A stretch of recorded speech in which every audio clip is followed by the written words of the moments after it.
How do you build trust? If you face the challenge of declining trust in your organization, and you as a leader have accepted the challenge of environmental sustainability and social sustainability, and you want to build an excellent organizations where humans, stakeholders can feel and sense their own dignity and thrive, then how do you get there? I submit to you that you need to understand how to build trust. Now, what is trust? Trust is like air, the philosopher Annette Bayer said. We only notice its importance when it's polluted or gone. And we've seen that at least the trust atmosphere with stakeholders is polluted, if not gone. People are highly cynical about leaders of any type of organization, especially business. So why, I'm asking you, is trust so important for organizations? It is like air. It's critical. But why? I'm asking you to reflect on your personal interactions that increased and decreased your trust in an organization, in a person, in a system. What was the reason either the increase or the decrease of your trust occurred? Think about it. Be ready to present an example for trust increase and an example of trust decrease in the live session.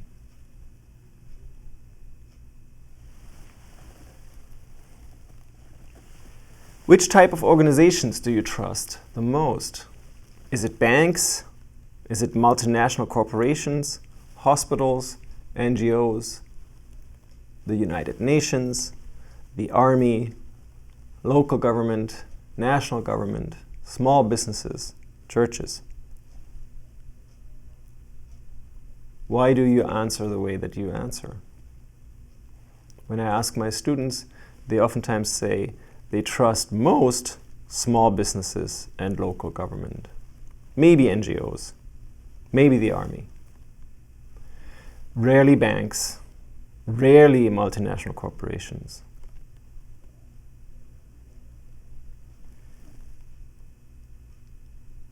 What's the reason for that? The reasons that they present is, well, there is more control in the local. The bigger it gets, people mistrust. There's a higher purpose in the army. There's a higher purpose potentially in hospitals. There is something noble for small businesses. People own it. They have responsibility for their own business. In many ways, trust is connected to the level of perceived responsibility, of benevolence, integrity, and competence.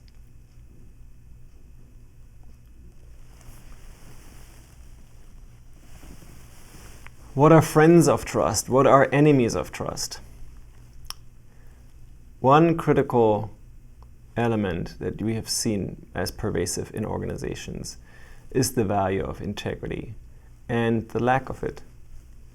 In many ways, bullshit, quote unquote, a technical term, is becoming pervasive. People talk without care about truth.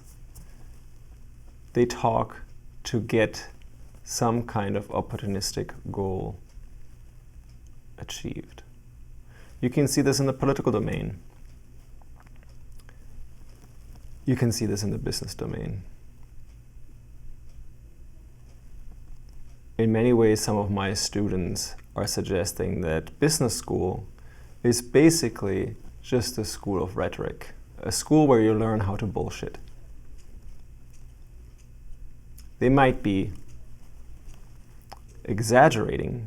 On the other hand, think about it. If that is the culture in business, if that is the culture in an organization where truth doesn't matter, if that is the culture of a nation, if that is the culture of the world where truth or the integrity of your word does not matter, then why would you trust?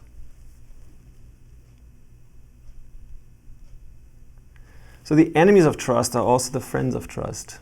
Integrity, benevolence, and competence.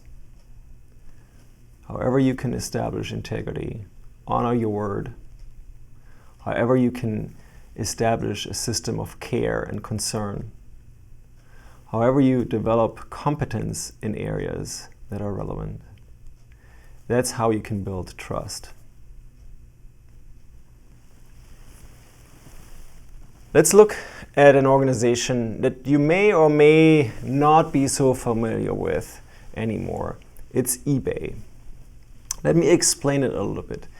eBay was still is, an internet platform where you can exchange goods that would be typically sold on a flea market. A person in San Francisco would offer some kind of gadget online, and another person in another town that has never met that person could buy it. Sounds like a recipe for disaster.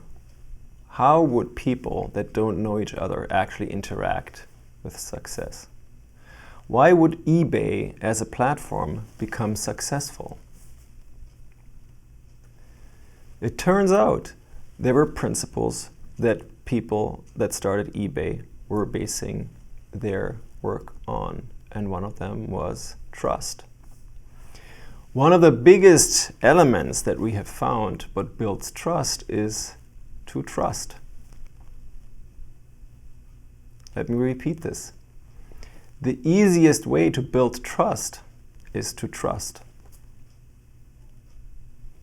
It sounds counterintuitive. Think about it though. When you are trusted, what is your response? The fundamental sociality of our human nature will typically ask us to respond in kind.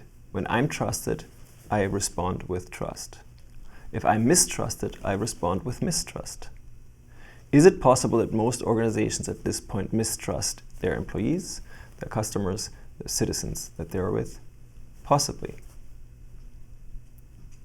eBay did the opposite. They basically gave people an opportunity to trust. I'm selling something, you pay for it, I send it to you. So many ways that this system can be abused. And it wasn't. In fact, it attracted a lot of people that just wanted to feel that kind of warm glow, that they would do an interaction with a person that they didn't know and honor that trust by sending the good as described, by paying as promised, etc. So it became a cultural phenomenon to be on that platform and to sell and to buy and to experience this human reciprocity, this awesomeness of human interaction, of people that didn't know each other and trusted each other. Now, of course, these models of trusting interactions, of communities that share, they are difficult to scale. They're vulnerable. They need to be protected. So eBay was protecting them with principles, trust-based principles. And then it had to create a rating system. It had to make sure that the bad apples were screened out, etc. Ultimately, eBay now is a very corporate platform where corporations are selling to other corporations. And very few individuals are still sort of operating on a trust-based model. In fact, eBay has gone rather corporate and is publicly listed. And so many of the logics that allowed it to start out being trust-based are now replaced with mistrust-based logics. They have actually moved away from a bagel-based model towards a triangular sandwich-based model. Anyhow, it's still instructive to understand that the trust works and trust is important, and it's at the core of many of the origins of businesses, success, and organizations that come together. Let's step back for a more general reflection on how to build trust.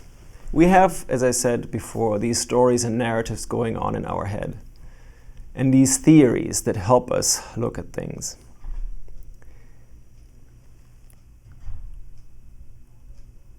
If we want to build trust, it helps us to shift the story, the narrative, the theory. It helps us to put different glasses on to look at the world. Because if we see stakeholder trust has declined massively, people are cynical about business. So there is something there that needs to fundamentally shift of how we think about business. Much like this graph here, this cartoon says, I'm looking for my quarter I dropped, and the policeman is asking, did you drop it here? No, I dropped it 2 blocks down the street. Then why are you looking for it here? Because the light is better. We tend to look where we can see, not where the problem actually occurs. And when we want to build trust, we cannot go back to where we can see, where we can operate in the traditional logic of maximization, opportunism, exploitation. Who trusts the opportunist? Who trusts the person that says clearly, we are here to maximize shareholder value?